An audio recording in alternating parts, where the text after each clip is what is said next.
প্রচণ্ড গরম পড়েছে, তাই প্রত্যেকটা বাড়িতে আমি মনে করি একটা করে সুদল রাখা খুবই দরকার। সুদলের স্মেলটা অনেক রকমেরই আছে। আমরা আগেরটা ইউজ করেছি চন্দনের, এবারেরটা ইউজ করছি নিমের। সুদল কিন্তু আমাদের খুব উপকার করে। গায়ে যদি কোনো র্যাশ বের হয় বা কোনো ইনফেকশন হয়ে যায় গরমে, অনেক সময় আমাদের কিছু কিছু জায়গায় খুব ইচিং হয়, তো সেইখানে বেশি চুলকালে দেখবে সেখান থেকে একটা ইনফেকশন হয়ে যায়। তাই ঘামাচি হোক বা না হোক, আমি মনে করি যদি রোজ দিন স্নানের পরে সারা গায়ে সুদল ইউজ করে দাও তাহলে কিন্তু তোমাদের গা অনেক সুন্দর থাকবে এবং একদম ক্লিন থাকবে।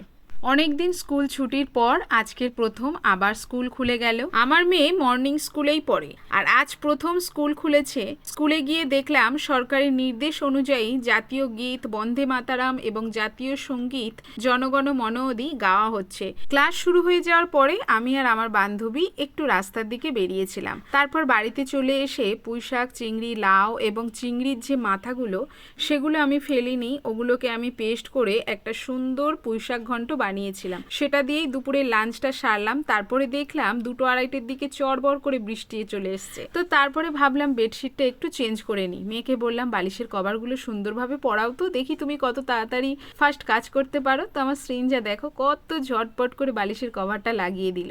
এত গরম পড়েছে তাই বেডশিটটা এক সপ্তাহ বেশি হয়ে গেছে চেঞ্জ করা হয়নি। আজ ফাইনালি চেঞ্জ করে ফেললাম। আমাদের প্রত্যেকটা মেয়ের দেখবে যদি বাড়ির বিছানাটা একটু টান টান হয়ে থাকে তাহলে কিন্তু বেশ মনটা ফুরফুরে লাগে, তাই না? তোমাদের কার কার লাগে অবশ্যই জানিও।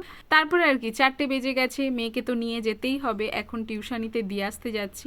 আমার এই নিত্যদিনের ভিডিও তোমাদের কেমন লাগে সেটা অবশ্যই জানিও, আর যারা নতুন ভিডিওটা দেখছো একটা ফলো করে দিও।